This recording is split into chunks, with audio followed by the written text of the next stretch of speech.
Hi everyone, welcome to BioEase. So today we are going to learn about biological classification.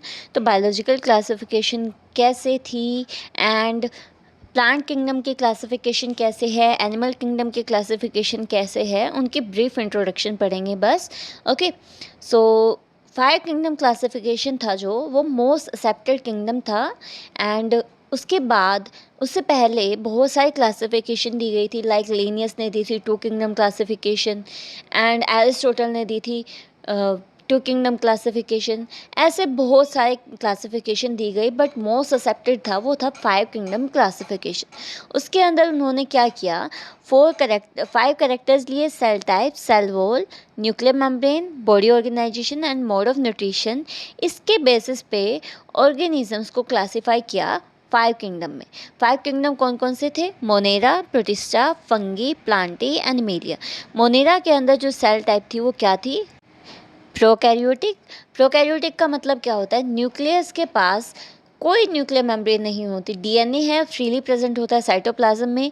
इस वजह से उस genetic material को हम क्या कहते हैं? न्यूक्लियोइड. ओके.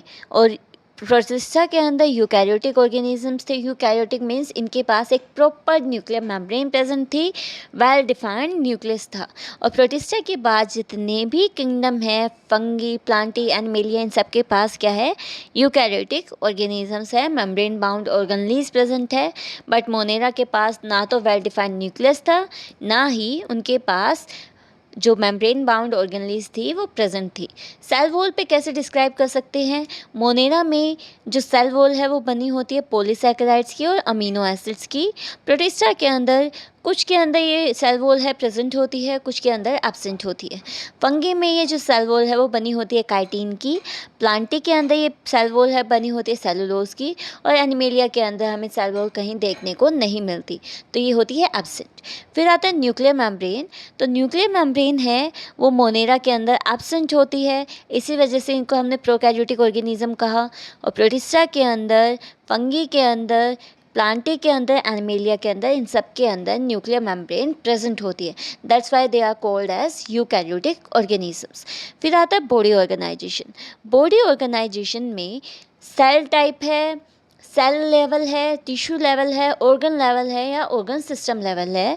तो यहाँ पर मोनेरा एंड प्रोटिस्टा है, दोनों ही सेलुलर टाइप है. इनमें सिंगल सेल ऑर्गेनिजम्स प्रेजेंट है, यूनिसेलुलर हैं ये. But fungi, plantae and animalia, इन तीनों के अंदर मल्टी सेलुलर ऑर्गेनिजम्स आते हैं. ओके. फिर आता है mode of nutrition. Mode of nutrition क्या है कि ये ऑटोट्रोफिक है या हिट्रोट्रोफिक है. तो मोनेरा है ऑटोट्रोफिक होता है, अपने फूड का सिंथेसिस खुद करता है, या फिर हिट्रोट्रोफिक होता है. ओके.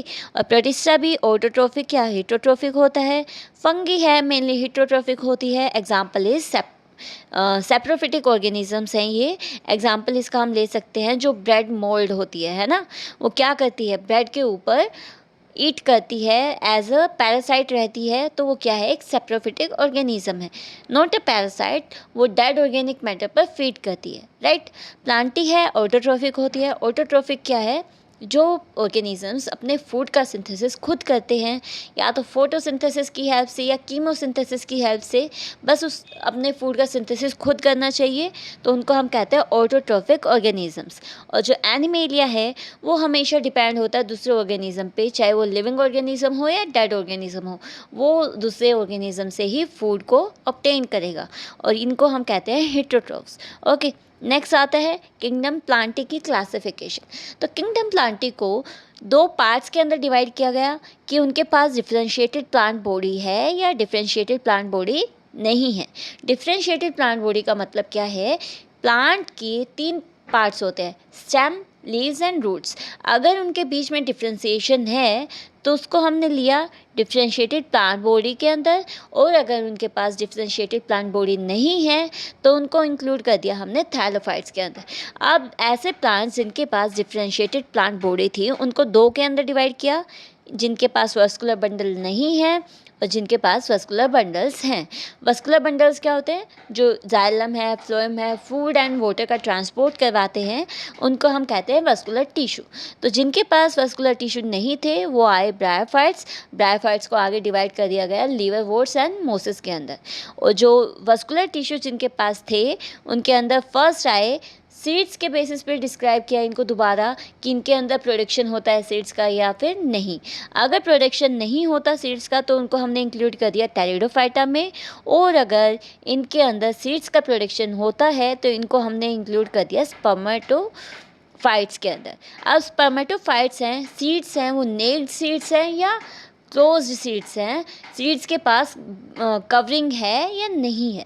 तो नेक्ड सीड्स थे जिम्नोस्पर्म्स में, और ऐसे सीड्स जो फ्रूट्स के अंदर मिलते हैं हमें लाइक मैंगो, तो इनको हमने इंक्लूड कर दिया एंजियोस्पर्म्स में। अब एंजियोस्पर्म्स को दोबारा डिवाइड किया गया दो पार्ट्स के अंदर कि इनके अंदर डाइकोटिलेडन्स है ये या फिर मोनोकोटिलेडन्स है।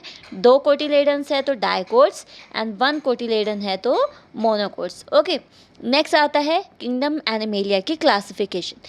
किंगडम एनिमेलिया के अंदर मल्टीसेलुलर ऑर्गेनिज्म है ये। इनको हमने डिवाइड किया टिश्यू ऑर्गन सिस्टम लेवल पर और सेलुलर लेवल पर। सेलुलर लेवल पर सिर्फ एक यहाँ पर किंगडम आता है, दैट इज़ एक फाइलम आता है, दैट इज़ पोरीफेरा। पोरीफेरा के अंदर क्या क्या आते हैं? जिन ऑर्गेनिजम्स के पास पोर्स प्रेजेंट होते हैं। एंड यहाँ पर टिश्यू ऑर्गन सिस्टम के अंदर इनको सिमेट्री के बेसिस पे डिवाइड किया गया। अगर वहाँ पर उनकी बॉडी एक सिंगल प्लेन से डिवाइड होती है तो उनको इंक्लूड किया हमने बायलेटरल सिमेट्री में, और अगर उनकी बॉडी किसी भी प्लेन से डिवाइड करे और वो 2 इक्वल पार्ट्स के अंदर डिवाइड हो उसको हम कहते हैं रेडियल सिमेट्री। तो बायलेटरल सिमेट्री के अंदर सिलोम के बेसिस पे कि उनके अंदर बॉडी कैविटी प्रेजेंट है तो वो बॉडी कैविटी कैसी है? तो एसिलोमेट्स होते हैं जिनके पास बॉडी कैविटी नहीं होती, सूडोसिलोमेट्स होते हैं जिनके पास फॉल्स बॉडी कैविटी होती है, और सिलोमेट्स होते हैं जिनके पास ट्रू सिलोम होती है, ट्रू बॉडी कैविटी होती है। तो यहाँ पर उन्होंने एसिलोमेट्स के अंदर इंक्लूड किया प्लैटीहेल्मिन्थ्स को, सूडोसिलोमेट्स के अंदर इंक्लूड किया एस्केलमिंथस को, और सिलोमेट्स के अंदर इंक्लूड किया annelida, arthropoda, mollusca, echinodermata, hemichordata and कोडेटा को। ओके, सो यहाँ पर जो रेडियल सिमेट्री थी वो थी टीनोफोरा के अंदर, जिसको हम कहते हैं सिलेंट्रेटा और या फिर नाइडेरिया, जिसके अंदर कोरल रीफ्स आती है। ओके, एंड कोडेटा के अंदर आगे क्लासिफिकेशन हमारी जो फाइलम है वो कौन सा है? कोडेटा है। ओके, तो यहाँ पर हमारी एनिमल की क्लासिफिकेशन ही इतनी ही है ब्रीफ में। So thank you.